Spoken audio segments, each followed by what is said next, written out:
Hello, everybody, and welcome back. It's Irene, and today on Double Booked, I am solo, as you can tell, but I am reviewing, I think, one of my favorite authors of all time. She got me through middle school and part of high school, even though I will say Ellen Hopkins was probably more my speed in high school because I was emo and angsty and whatever else you want to call it. Although they both got me through middle school, I will say.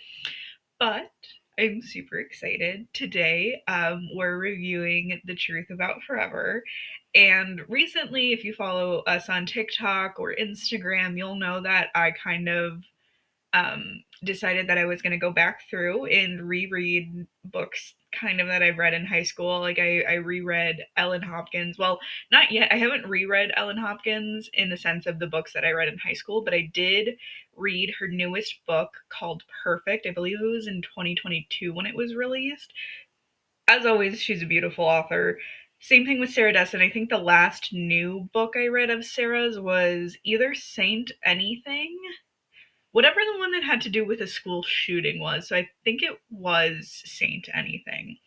But that's not the point. Today we're reading The Truth About Forever, and Sarah Dessen has been one of my favorite authors since I was in middle school. Like I said before, I know we have barely reached spring in Chicago. It's like breaking 60 finally.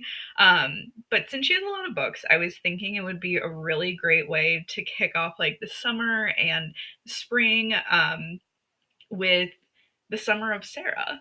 So I'm gonna be doing the next however many weeks. I'm not sure. I know she has more than like 12 books published. I'm not sure the final number. I think it's between 15 and 19. So that should be a book a week. It should take us right to about to the mid end of August. Um, I actually read Just Listen and This Lullaby before I read this one, but I was reading this one and I was just like, I forgot how much I loved this book specifically.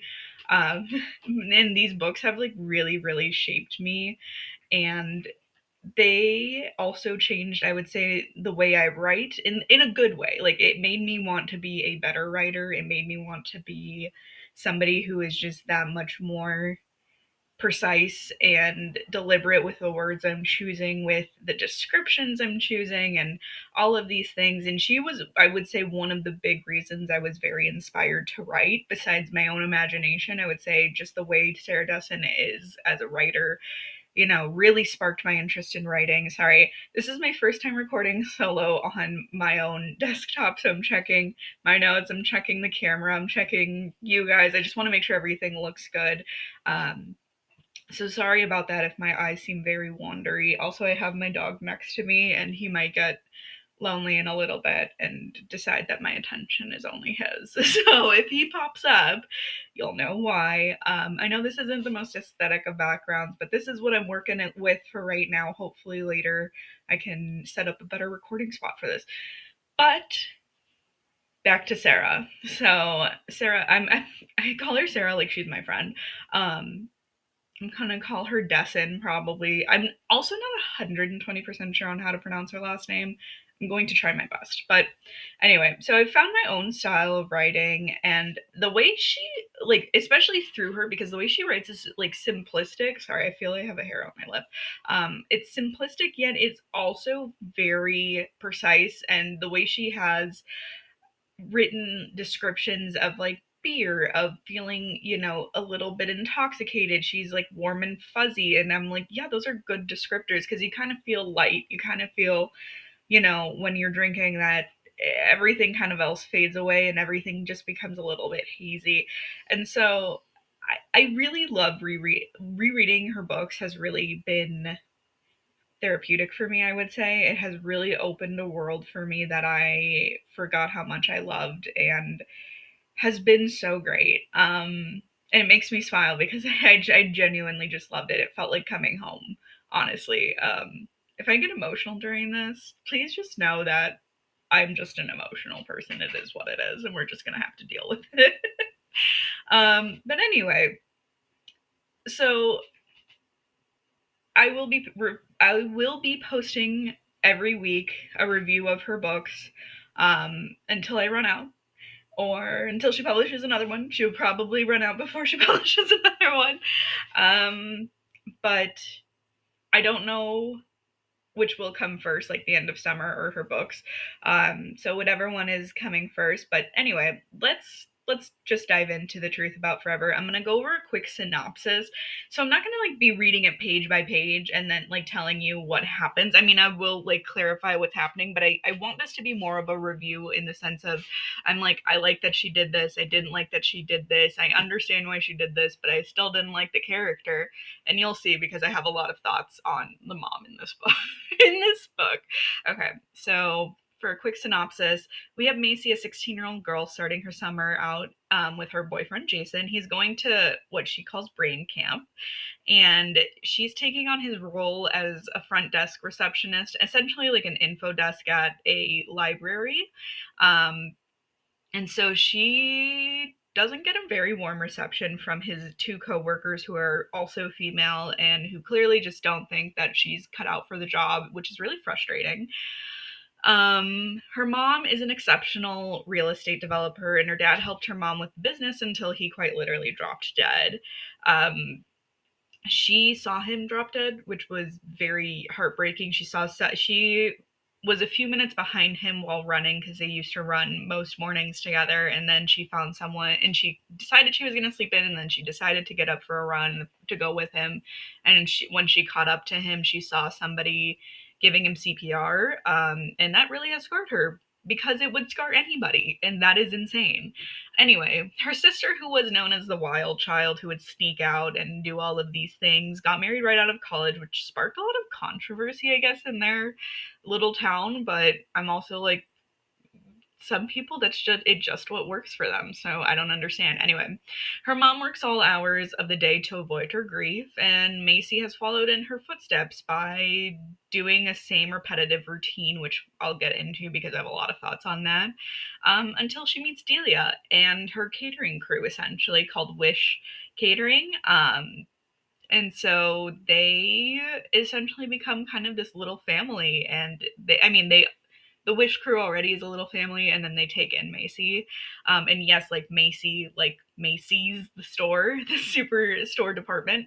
And the way I wrote this, I said, with them, Macy learns to come alive and start to live life again. But what do you do when you start living life and others are still stuck in their grief? Her mother, to be more specific. Um, oh my god, I'm such a drama queen. I wrote that myself, believe it or not.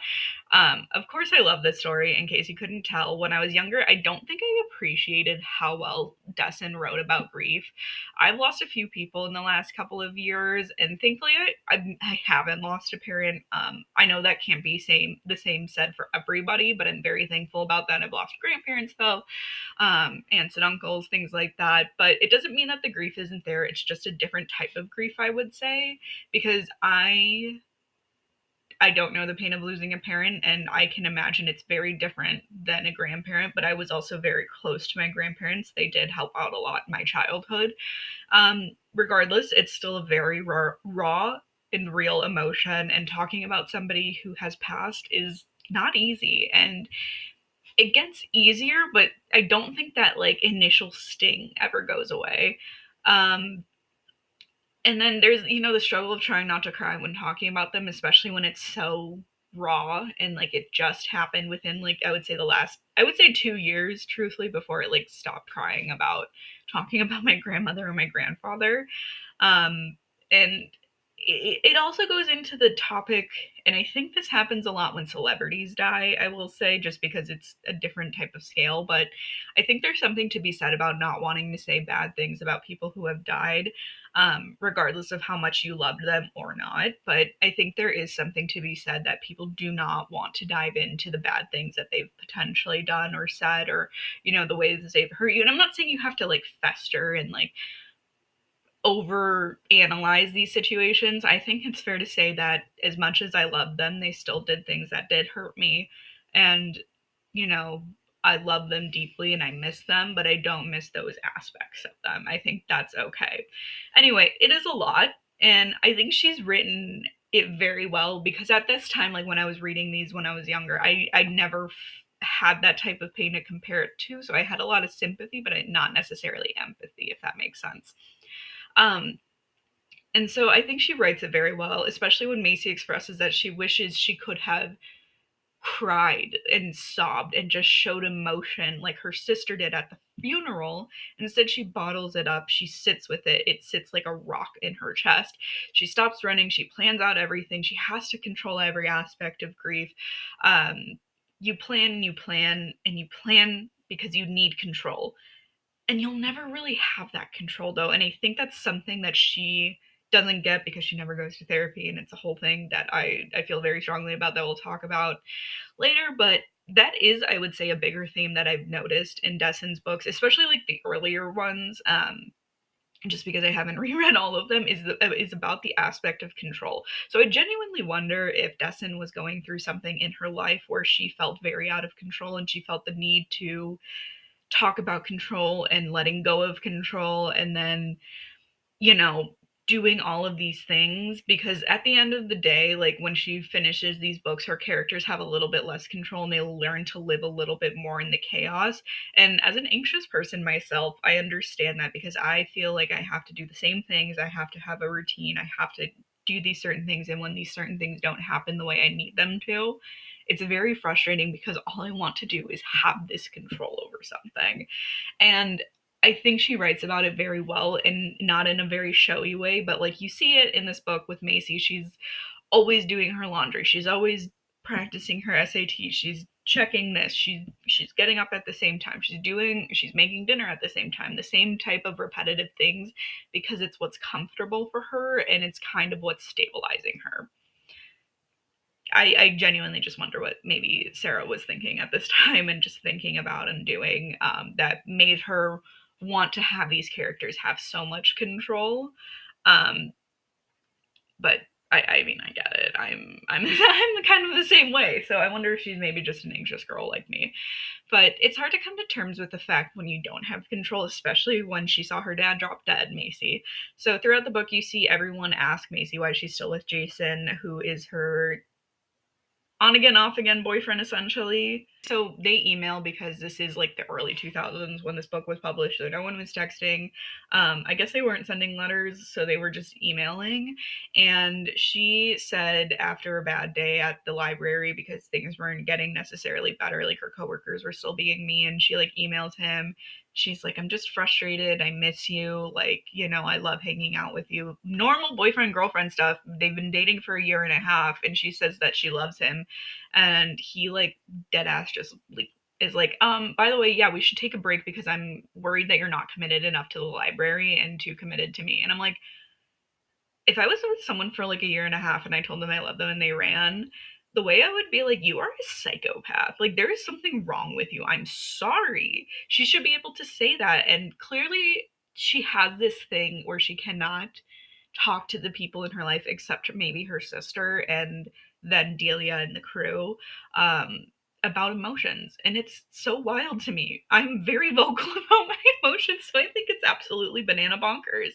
But she hates her desk job, and I mean, I think she shouldn't have been with Jason in the first place. I think he was just like a placeholder for somebody to like be there for her without actually being there for her. Like, he was physically there, but he wasn't like emotionally present, or um like he was intellectually present because he was a very smart kid, all of those things. But whatever. She hates her desk job, doesn't do don't I mean, don't we all hate our desk jobs? I say as I'm actually very much enjoying my current role at an eye care center. Anyway, and so she like tries to tell him the girls are being mean to her, and he just like doesn't care. And I think it's so annoying.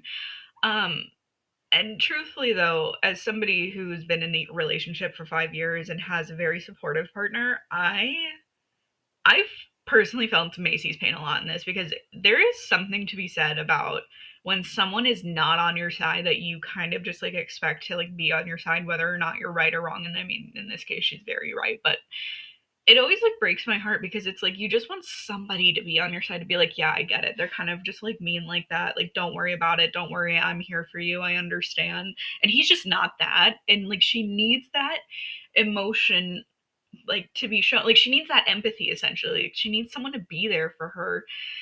And then everyone is also like, so her mom and like Jason are like acting like this job at the front desk is like the most important thing in her life, and they're like, it just will look really, sorry, my hair I saw just like is really bugging me. um Everyone's like, oh my gosh, it's such a great job, and it's not that it's not a great job. Personally, I would love to work at a library. That's just me. But they're acting like she's like an aide to the governor. They're like, it'll look good on transcripts. I'm not saying it won't look good on her transcripts. However, I think they also need to realize at the end of the day, and I guess it's very different now than it was in the early 2000s, like that it is just a job. Like, it will be fine. And I mean, I don't know how. I only think I've had two jobs, like call references I've had, and I know how bad that sounds, but it's just like most of the time people want to know that you do have references, but it's a whole other story. It's just, I think my thing is like, even she can like fudge a little bit on her resume. Like, let's say she stops mid-August instead of like the end of August. Just say you went until the end of August. Like, if they really check that, that's honestly kind of wild in my opinion. But anyway, everybody acts like she's like a delinquent for not liking the job, and I think it's so stupid. And it's just not that deep. She's also always studying for her ACT. I know I graduated high school in 2016, and I understand it was a very different time. And, they're kind of phasing out the SAT and the ACT as of right now. However, I will say that I think they were like more prevalent and like much bigger of a deal. And it's not that they're not a big deal now. I just think that people understand the fact that you're more than just like an ACT or an SAT score. But that girl is studying for it like every day for like hours on end. And it's not to say that you shouldn't study and do these things. However, I do think that there is something to be said about studying so much that like you stop retaining the information that you need. So I think if she's like put aside like 4 or 5 hours a week to work on her workbook to go over these things and like really pay attention, she would just be fine if she put aside a few hours a week rather than like 4 or 5 hours every freaking day. That's too much. But we come back to that later, as we do, because of course Sarah Dessen just ties up everything so beautifully in the end. And I'm just like, God, she's really just such a beautiful writer. And I'm so lucky to exist in a time where she's published these books. Sarah, I love you in case you're ever watching this. But anyway, she meets Delia, and her mom's like, her mom. So because her mom's a real estate agent, she has she has like these dinner parties essentially where people can come and talk to her about like the new models of townhouses she's building and just all of these things, which is good. It's a good way to interact, always have a little bit of finger food, maybe if someone's having a glass of wine, all of these things. In my opinion, it's always a good way to connect with people. It puts everybody at ease when it's a quote unquote more casual setting. Even if it's like a sit down business dinner, I don't feel like it's as casual as like a dinner party where you can go in and out. That's just my opinion, though. Also, not the point, but I just have a lot of opinions, okay?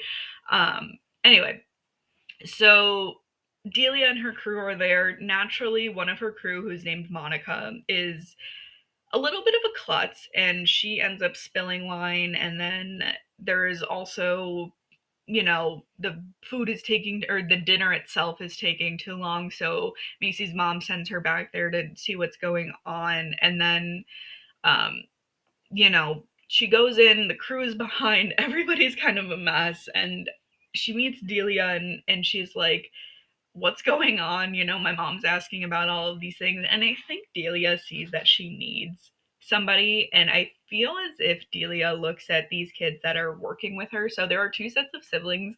There's Bert and Wes. Wes would be the older one, Bert is the younger one. And then there's Monica and Christy, who are sisters. And they all have like, so Bert and Wes have lost their mother. Christy and Monica, unfortunately don't have a great mom, because Christy actually got into an accident with her mom because she was drinking, and she had taken her to school, and it caused like these scars on her face and like on the back of her head and all of these things. But I think everybody flocks to Delia because she's such a nurturing person, and she seems to be like the mother that they're all kind of missing emotionally, at least. I know physically for Bert and Wes, and that's actually aunt, like Delia, and Bert and Wes's mom, Melissa, were sisters. And but you know, unfortunately, Melissa actually died of breast cancer, and she was the one who originally owned the catering business. Um, but point being, I think everybody goes to Delia, in my opinion, because she seems so kind and so forgiving of mistakes, which is a great attribute to have in a parent. And it's not to say that people shouldn't learn from their mistakes, but I do think there's a point where if you keep harping on a singular thing, then why is that one singular thing that defines this person? I just you'll see later what I mean. Just because I kind of want to go in a timeline order, or else my mind is just gonna go elsewhere. Anyway, I should also mention at this point, Delia is 8 months pregnant, trying to like run this catering business, and of course, Macy's mom is judging them. She's always so judgmental of everybody and everything, and if it's not a perfect townhome, she doesn't want to look at you, essentially. But and I'm not saying that being disorganized and like causing some commotion is a great thing to do, but I think you also have to recognize again that people are human, and I know we'll see in the book that she like that the Wish catering is a little bit dysfunctional, but people still seem to really like their food. They're very good with customer service, it seems like, and all of these things. And personally, I guess as somebody who usually does all the cooking and cleaning and getting guests whatever they want for holidays and parties, I think her mom does not realize how hard it is behind the scenes to make sure that even if you're a professional, like that it make sure everything always goes off without a hitch. And I think it's just really, really unfair to judge somebody just because they've made a few mistakes. And I think she needs to give them a little bit more credit. I understand that I think her mom just like has no empathy or sympathy for other people most of the time. And I understand she's also a widow, and she's lost, another parent figure, like in the sense of for her children and her life, like she's lost her partner, somebody she thought she would be with forever. And I think though there's a point where when your grief is so overwhelming, you're taking it out on the people around you, like you're being selfish by not getting help or not figuring it out. I think that it can go into a lot of things, and I could go into a whole Hunger Games rant because I have a lot of thoughts on Mrs. Everdeen, but I'll save that for the Hunger Games video. However, I do think it's incredibly selfish to not get help and to let it fester like this and really not be there for the people that need you the most. Because when you decide to bring kids into a world with somebody and you get married, I feel like even though it is kind of doomsday planning, I think you should be like, okay, what if I am like the small percentage of somebody that does lose a partner, and how can I be there for my kids? Because it's not their kids' fault, and I'm not saying it's her fault either, but it's also like, it's not fair to put them through those things. I'm going to stop before I really get into it.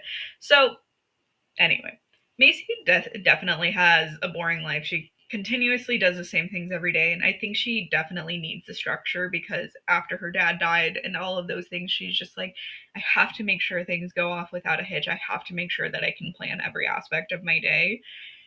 And I think when you're in the thick of grief, that is incredibly important so the world doesn't fall out from underneath you, because I think that you need stability to an extent, and you need something that is not going to change, because too much change is really hard on somebody. And what's harder on somebody than losing a parent, truthfully? I mean, there's so many things that of course could be, but for this specific instance, losing a parent is incredibly hard, and it's something to that is a big adjustment. You're used to seeing them every day of your life, and then they're not there anymore, and I don't want to imagine what that's like. I know one day I will. I don't want to think about that yet. Regardless, though, I think it's something she has to do for herself in order to feel safe enough eventually to kind of start to like move on from the grief and learn that it's going to be a part of her, but it doesn't need to define her. But also, you guys, I kind of have a random note. Um, the font that Sarah Dustin uses in her book, I'm not sure if it's just like a Times New Roman or like just some sort of basic font that everybody has, but I love it. I feel like every time I read it, it just makes everything so much better. And it just goes to say that like every little detail in a book is so important. Not the point, but if anybody knows what it is, please let me know. Watch it be like Times New Roman, like medium or something like that.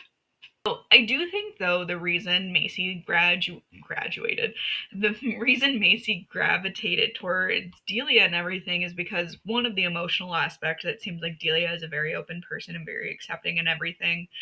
Um, but she also provides, in my opinion, some sort of like unstable stability, so like an unpredictable stability, so like, catering jobs will go wrong, people won't always like everything, but it's just like a constant inconsistency in life sounds, but I genuinely think that is something everybody needs, like a little bit of, like you need a little bit of consistent unpredictability. If not, life one becomes too monotonous, but two, you get too stuck in a routine and you can't always do that. Point being, she ends up taking, so Delia ends up being like, oh, you want a catering job with me, like just let me know if you ever want to pick up some extra shifts or something. And Macy ends up taking that catering job, and I understand that things are a bit chaotic. And I get that it might not be for everybody, but I think it is good for Macy because truthfully, like when I'm feeling chaotic, I usually cut and dye my hair, so at least she's making money instead of spending money. I have had some crazy hair colors. I love my blue hair. I do miss it. And truthfully, right now, because I'm feeling some type of way, I'm thinking about chopping off my hair. I did bleach it. I don't know if you can tell, like, but the ends are definitely lighter, and I just like want to chop it off. We'll get to that later. Anyway, and she also gets to know the catering crew, which I think is great for her because it's not really specified that she has other friends outside of her boyfriend, which is really, I don't want to say sad in like a like pathetic way, but more sad in the sense of like I feel like she feels like she has nobody around her and her boyfriend, and like that's probably why she's clinging on to her boyfriend, and she's, or I guess ex-boyfriend, whatever you want to call it, like they're on a break for pretty much the entire book until the end, when they actually break up. But I think that's why she clings on so hard to him, because she doesn't really have anybody else. And again, he somewhat provides that emotional stability, but like not in the way that she actually needs. But there's no mention of a best friend. There's no mention of like the other girls at school. Like she used to run track. She doesn't run track anymore because of her dad. But she needs somebody besides like her mom and her sister doesn't even live at home. Her sister lives in Atlanta, and then her mom is never home. Her mom is always working because her mom just can't sit and deal with her grief, because God forbid somebody sits and deals with their freaking grief. But I definitely think that she really just needs somebody to be there for her, and she needs like people to talk to. And the great thing about the catering crew is they seem to not necessarily judge her in the way that she's so used to being judged, like the way her mom does it. And it's hard though because her mom doesn't even open up to her, right? Like her mom doesn't even like be like, how are you feeling today? Like, and if she says anything other than fine, then it's, I'm sure it was this or I'm sure it was that.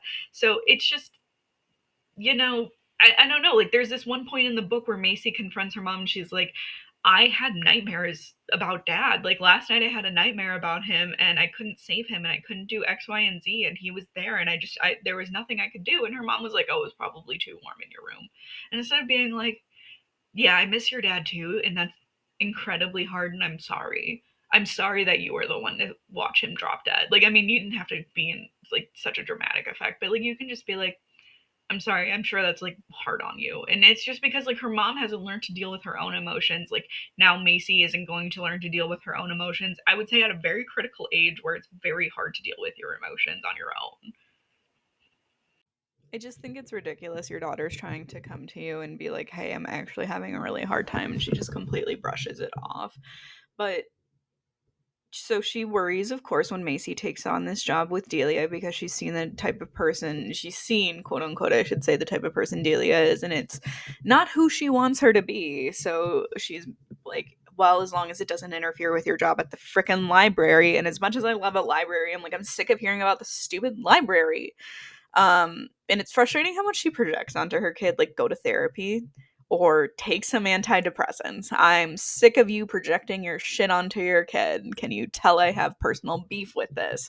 But I don't understand this obsession in society, especially, and I get it. I'm looking back. I think this book was like 2004, 2006 when it was published, and I'm looking back on it with a 2025 lens, so it's almost 20 years ago, and I understand things were very different then. Like, I grew up during the early 2000s, like, I get it.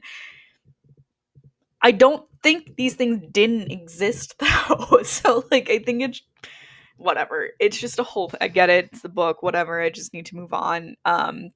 So the crew usually goes out after they have their catering jobs. Macy usually doesn't go out. That's just the type of person she is. She's never drunk. She's never really done on any of these things. She's just kind of exists, and it's sad. And I get it. There's a point where it's like a survival thing. Like, you're just trying to exist. You're just trying to live your day-to-day life. But then she decides to go out one night, and Christy, who becomes like one of her good friends, lends her an outfit, and she's like, it's not me. But like, I think that's the beauty of being young, is you figure out your own style, you figure out who you are, you can kind of like try on these personalities and everything and figure out which one is you, because you know what, you're only young once, and you can only do these things not necessarily one time, but like, you can only have so many parties at 16, you can only have so many parties at 25, 27. Like, she should be going out, she should be doing things, she should be living life, because you know what, her dad showed her that life is too freaking short. You're not guaranteed tomorrow. And it doesn't mean you should go and do stupid things and like get arrested, but I mean, it doesn't mean you should stop living life. Like, you should live. And I think, and her mom clearly doesn't like the fact that she's doing this and that she's adjusting, and she doesn't know how to parent somebody going through, because when her sister Caroline was going through her when her sister Caroline was going through her own phase of puberty and like sneaking out and all of these things, like, her mom had her dad there with her. And I understand it's not easy to parent somebody alone, and it's must be very hard, especially when you feel the grief is so raw. However, though, she's not showing up like at home completely trashed and she just drove her car home. She'll get a ride, or she'll stay at a friend's house. But it's also like, you have to let her live. Like, you have to let her move on with her life. Like, just because you refuse to move on with yours doesn't mean that she has to like stay stagnant. Like, I don't know. It's ridiculous. But anyway, there's this one night where Brett, who is a little bit quirky, I kind of think of him as myself, because I'm very quirky and I do weird things that people just don't understand. It is what it is. But he wants to watch this like end of the world documentary, and Delia has to pee, and they're dropping Macy off. So Macy's like, you know what, just come in. My mom's not even home anyway. So naturally, her mom comes home earlier than Macy expected, and she walks in when Macy and Wes are talking, and Wes is talking about the fact that he went to the reform school after he did a little stint in prison. Like, he broke into a house with some guys, and they were just like sitting there drinking beers or whatever, and they made an example out of him, so they put him like 6 months in jail or whatever. And so then he went to the reform school, and her mom freaks out, and she's like, how dare he? And here's the thing. I understand, as a parent, you have to be concerned about who your kid is hanging out with and who their influences are, and I think that's very fair. However, I do think, instead of like taking a minute and being like, okay, this kid has gone to jail, seems like he has a job, though he's always consistently showing up for his shifts, he is still just a kid. And I get it. If he had gone to jail for something more serious than like drinking a beer because he broke and entered into like an abandoned house, then I would say, yeah, you should probably do something about that. But because like, I feel like he kind of learned his lesson and he was just being a stupid kid after his mom died, I think that you can ask, what's the more to the story? Because why would Delia then have him at these catering jobs? Why would she have him a part of this crew and all of these things? And I think her mom just like refuses to look at the bigger picture, which is my biggest problem. I just like, her mom and I have beef, and like, this is like a one-off book. This isn't even like a series. Like, I have beef with some people in some series, but man, do I have beef with the mom in this book. Macy's mom needs to be better about talking to her daughter and like hearing her out. And then, there's it's frustrating because she wants to hear her out, quote unquote, just to like berate her and like be like, well, I was right, I'm glad we're on the same page, you're right, I'm always right. Like, so annoying. Anyway, I should also probably mention at this point, Macy and Wes have actually become friends, and everybody thinks they like each other except like Macy and Wes, or at least so Macy and Wes are both kind of in relationships that are on breaks because his girlfriend is in a rehab facility and then her boyfriend's at brain camp, and they're both like kind of on a break. They have these little moments which I think are super cute. Like Wes helps Macy out of a pothole when she's going to Delia's house, and then they do get stuck in a van together because they ran out of gas. And I truthfully think that Dessen zooms in on these like little moments well to kind of like build up their relationship, and I think it's super cute personally.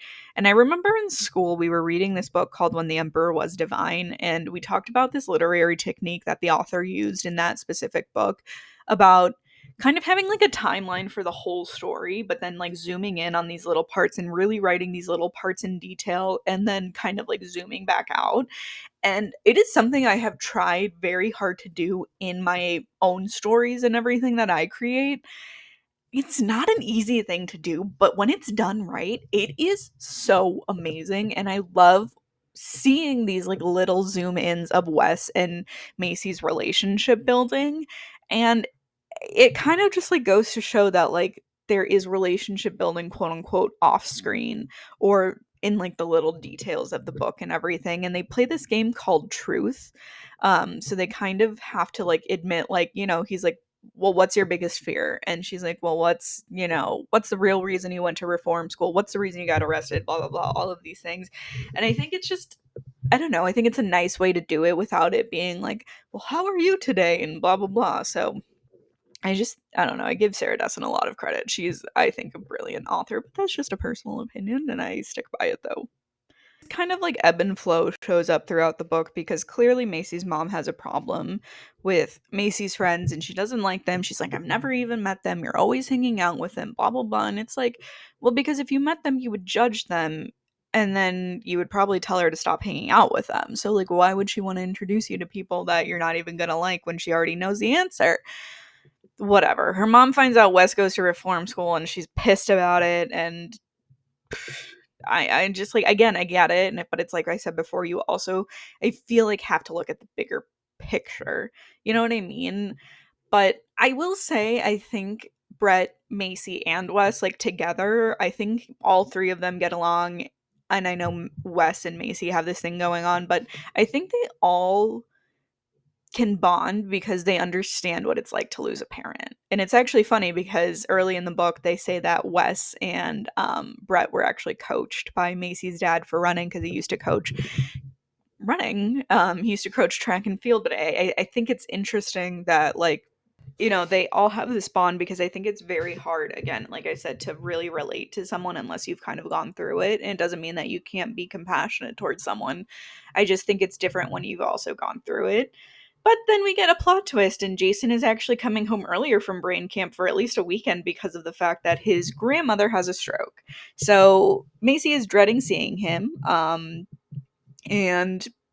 I'm like, just tell him off. Tell him he's a jerk. Tell him that just because he can't deal with his own emotions doesn't mean that that's your burden to bear. Hey, mom. Like she should also add her mother at that point too. But and I feel bad for his grandmother, of course, all of those things. But I mean, clearly this is just like a plot device to kind of get him there and kind of create the chaos in the book. So it ends up not, she's like worried about seeing him and she's like, damn, I really wish I didn't know, blah blah blah. And then it ends up not even being a problem because Wes comes into the library to talk to her about something, and then you can clearly tell that the other girls are into Wes, and they're like, oh, you can ask us the question, but Macy's the only one that knows the answer because it's about the catering business. Nothing about it because they're not a part of it because they're just jerks. So anyway, Macy gets fed up with him, finally quits, because I'm just like, I've been rooting for her to quit the whole time. She like dead ass just like jumps over the desk and is like, goodbye. And it's like, it's the quitting scenario that you kind of always dream of a job that you hate. Like there are some jobs I would have loved to have just like slammed the computer shut and just like walked out. I didn't, clearly, because this is not a story or a movie. This is real life, unfortunately, and we can't do things like that. But anyway, Jason eventually comes, sees that she's quit, calls her mom. Her mom is like, oh my God, where is she? Because apparently there was another event going on. God, her mom throws so many events. Like, when does this woman actually work? Just kidding. She was always working. Uh, the worst. But like, her mom gets mad at her clearly, and I get it. Like, she probably should have. But like, it's not like her mom would have understood, even if she wanted, even if she told her, like, hey, these girls are like bullying me and all of these things. Like, I want to leave the job.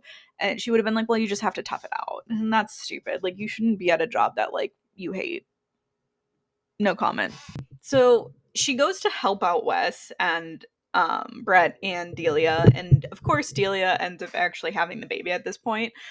She goes into labor. Macy goes with her, and of course it's a problem because Macy didn't show up to this event. But then, like, her friend was going into labor, her boss friend, whatever you want to call her, goes into labor, and it's just like, what the hell? Because her mom, okay, this is why it's what the hell, because her mom gets mad at her. Her mom is like, don't you dare speak to me. I can't believe you did this, blah, blah, blah. Like, you've changed so much, all of these things. And it's like, yeah, she changed for the better, though. She finally got out of that haze of grief and is living her life again. She's being a person, and you're mad at it? You're mad because your daughter's not stuck in the same miserable, toxic cycle that you are. That's why you're mad. So her mom decides that she's going to work with her. She's going to quit the catering job. She's not going to see the friends. She's grounded for all of eternity, essentially. Um, and it's like, okay, but it's not like she went and she like did drugs and she did all of these things and she just like was a horrible person. She went to help somebody give birth in a hospital. Like, you're a crazy jerk. Like, goodbye, good night, go to therapy, go get a boyfriend, go kiss somebody, go on a get, like, do something, do anything but be angry at everybody because of something out of everybody's control. Like,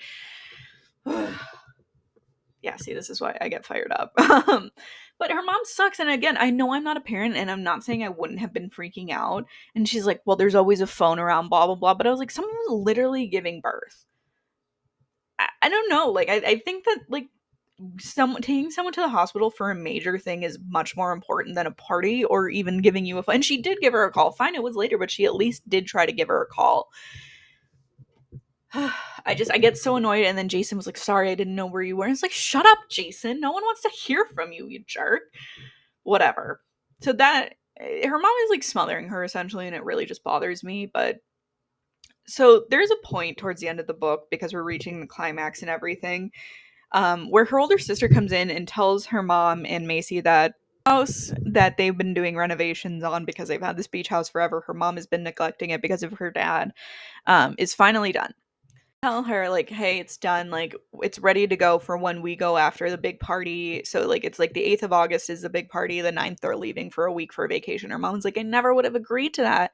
And it's like, no, you all agreed to it. And this is the part where I wish Macy would have been like, yes, mom, you were there, I was there, we agreed to this, let's go. And like, her sister was like, what's wrong with you? You can't just work yourself to death. Stop trying to avoid dad. Like, stop trying to avoid his memory and everything. She's like, live for him, not in spite of him, essentially. And they have this big blowout fight, and she's like, Macy isn't okay, she was happy and then you took her happiness away. And she really lays into her mom, and I'm like, so happy she did. I do wish Macy would have spoken up more, and I understand that's like not her personality and that's not who she is. However, I think that it would have been just a little bit satisfying to see Macy finally tell her mom off. But I do think her mom is a jerk, especially in this situation, because it's like, your daughter spent all this time killing herself, essentially going back to her, going back and forth to make sure that, you know, this house is ready and that everything is good in the way you want it to be and all of these things. And then you say, no, you're not going because your work is so important, quote unquote. Like, the house will be there. There will always be a house to be built. There will always be somebody wanting to move. There will always be all of these things, but you only get these family memories so many times. And like, if anything, your husband's death should have showed you that, like,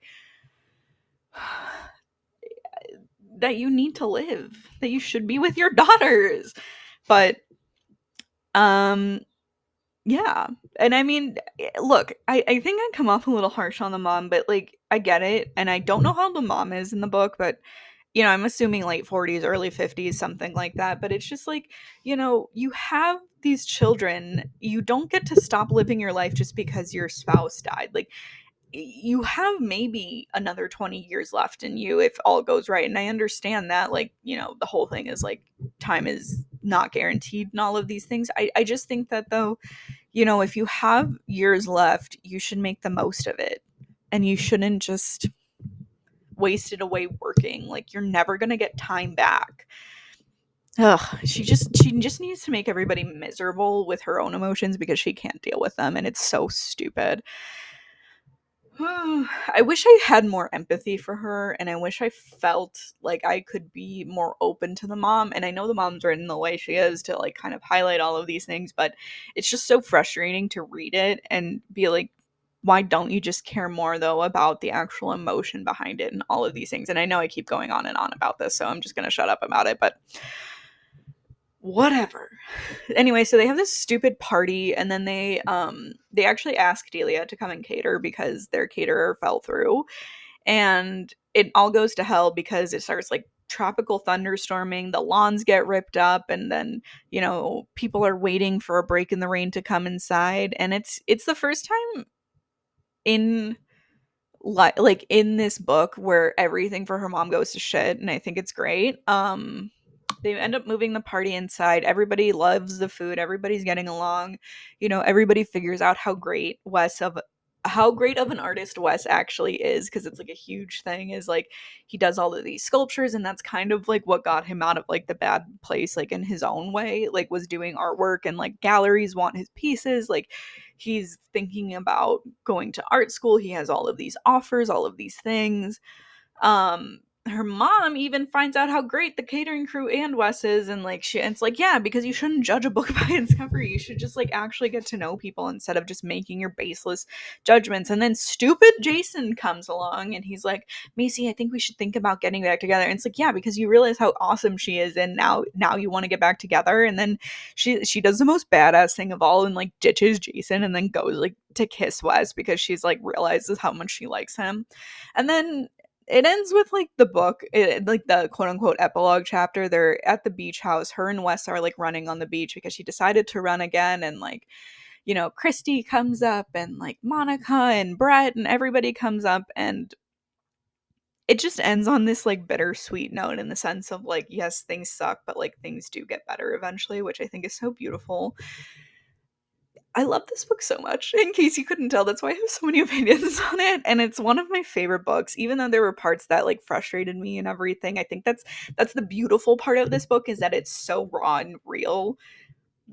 If not, it would just be too perfect, and I would be like, oh yeah, it's good, but it's very surface level. It's not like, it doesn't dive into the raw real human emotions. And I think that's one of the reasons I like it so much, is because of how raw and real it can be.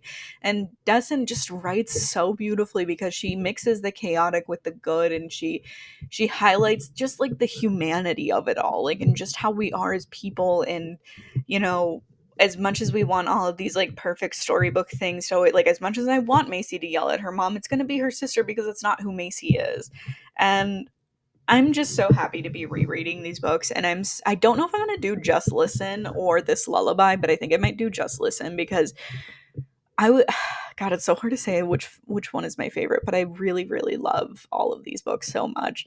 And the way she writes is so magical, and I can't wait to keep reading and keep sharing with you guys. But if you have a specific book you want me to do next, leave a comment. I would love to do it. Let me know if you guys have ever read this book, because this is one of my like top favorite books of all time.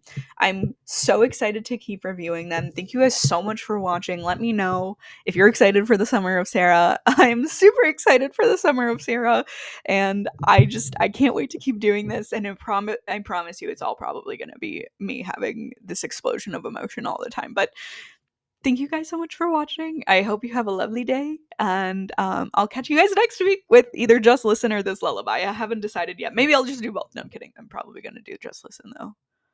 We'll see. We'll see. All right, catch you guys next week. Bye.